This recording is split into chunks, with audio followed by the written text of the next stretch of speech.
22040755102. Dan saya Dela Pradila Berkah Mulia dengan NIM 22040502101. Dengan saya Rasya dengan NIM 2204075022104.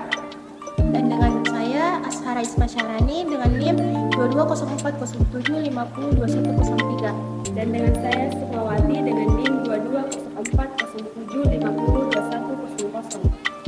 Nah, teman-teman saya sudah memperkenalkan diri. Di sini kami ingin membuktikan bahwa cahaya itu merambat lurus dengan 6 pembahasan. Untuk memenuhi tugas pengampu kita, Ibu Nana Lutfi SSI MPD dari kelas M227. Langsung saja kita mulai. Baik, sebelum proyeknya dimulai, adapun alat tambahan yang harus kita siapkan. Yang pertama ada gunting, spidol, senter, kemudian 3 buah kardus, dan sebuah binder. Baik, langsung saja kita melakukan percobaan ini. Yang pertama, kita susun kardus pertama, kardus kedua, dan kardus ketiga. Kemudian yang keempat adalah kardus keempat atau binder.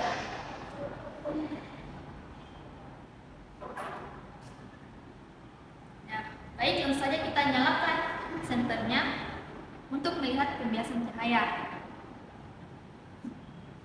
Nah, di sini terlihat bahwa cahaya memang merambat lurus. Kita bisa buktikan melalui percobaan ini. Nah, kemudian apabila kita menarik kardus ketiga, maka pembiasan tidak terjadi. Mengapa? Karena terhalang oleh kardus ketiga.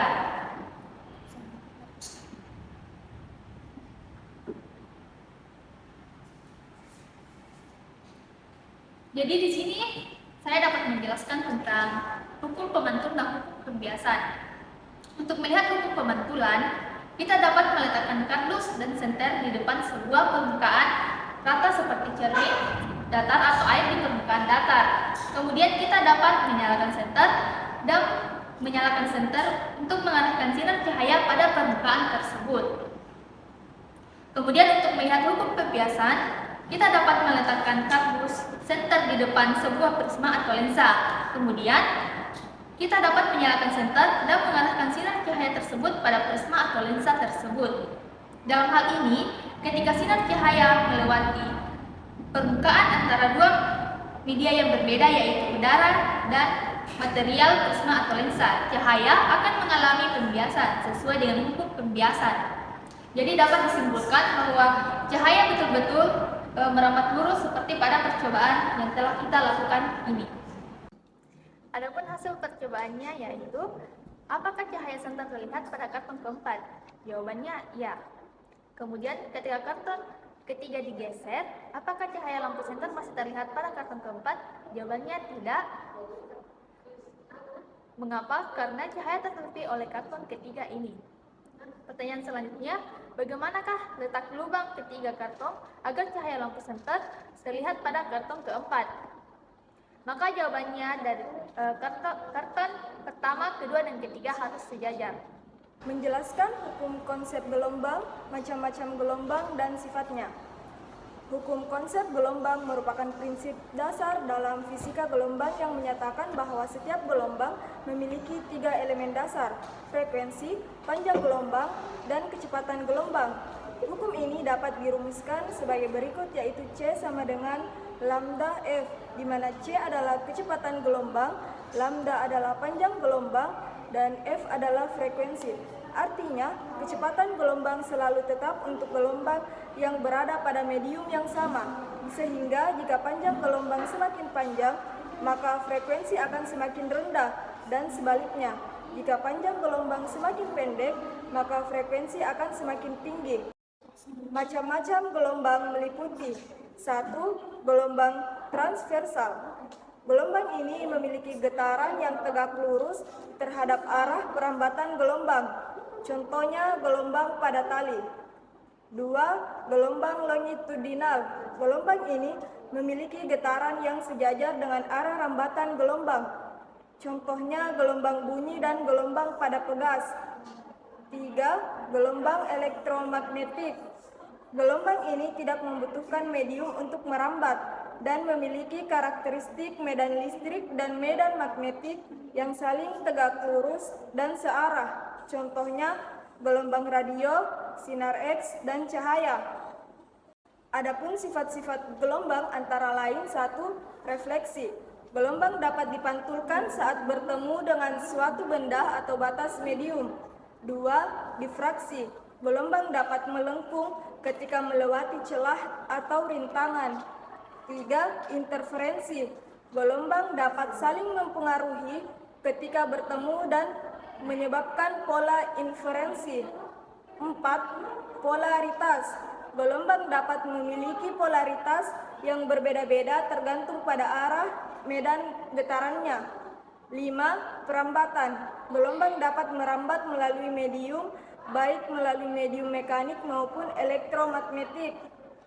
Kesimpulan: dengan memahami hukum konsep gelombang, macam-macam gelombang, serta sifat-sifat gelombang, kita dapat memahami bagaimana gelombang berperilaku dan merambat melalui medium atau ruang hampa, serta bagaimana gelombang dapat diterapkan pada berbagai bidang seperti komunikasi, musik, dan pengobatan.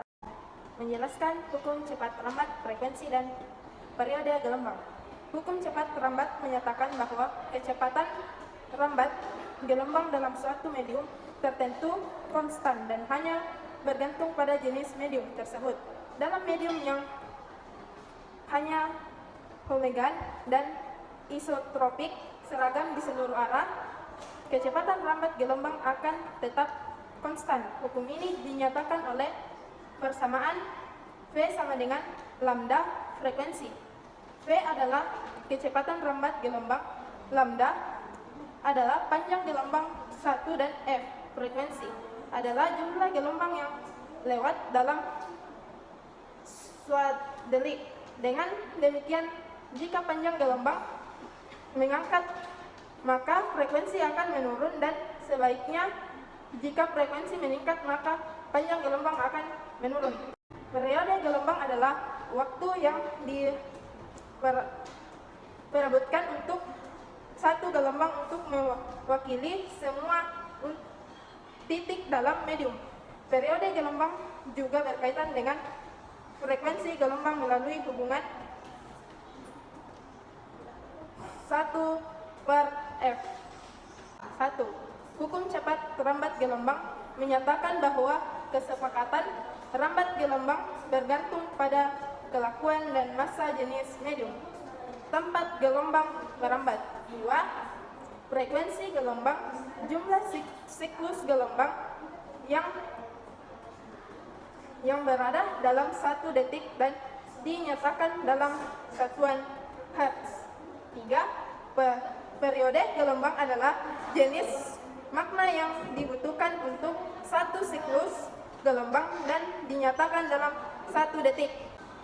Baik, selanjutnya saya akan membahas tentang hukum sumber bunyi, sifat-sifat bunyi. Hukum sumber bunyi menyatakan bunyi akan menghasilkan gelombang suara yang merambat ke segala arah dengan kecepatan tertentu. Gelombang suara yang dihasilkan akan memiliki sifat yang khas, yaitu yang pertama ada amplitude, frekuensi, dan fase. Nah, amplitude adalah tingkat kekuatan suara yang dihasilkan oleh sumber bunyi. Semakin besar amplitude suaranya, maka semakin besar juga suara yang dihasilkan. Nah, yang selanjutnya itu adalah frekuensi, jumlah getaran per detik yang dihasilkan oleh sumber bunyi. Semakin tinggi frekuensinya suaranya, semakin tinggi pula rada yang dihasilkan. Sedangkan fase adalah suatu getaran pada waktu tertentu. Nah, di sini selanjutnya adalah yaitu sifat-sifat melalui bunyinya, meliputi intensitas suara yang dimana besarnya tenaga suara yang dihasilkan oleh sumber bunyi yang diatur dalam desibel.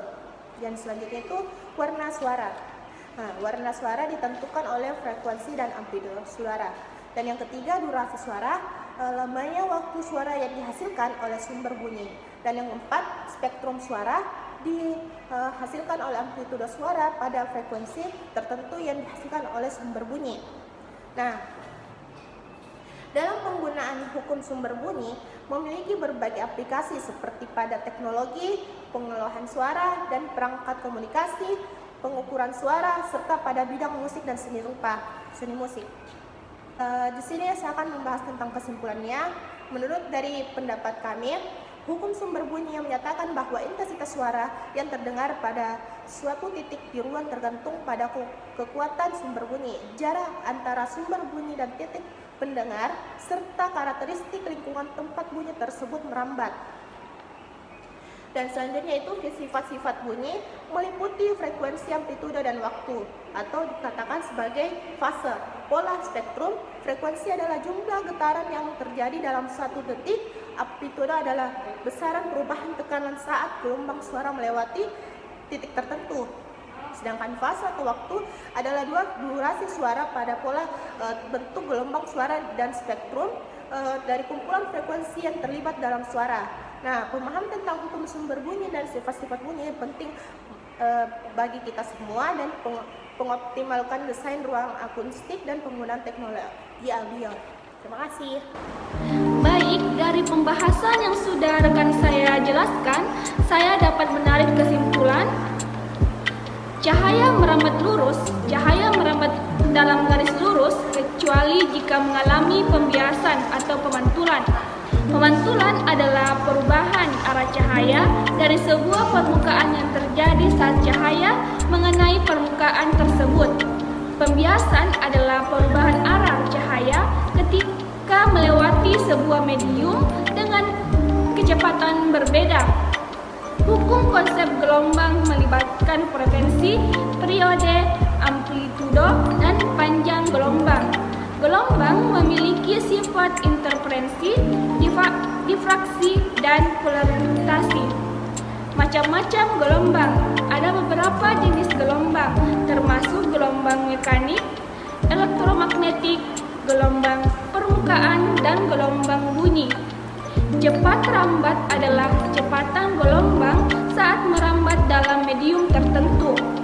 Frekuensi dan periode gelombang.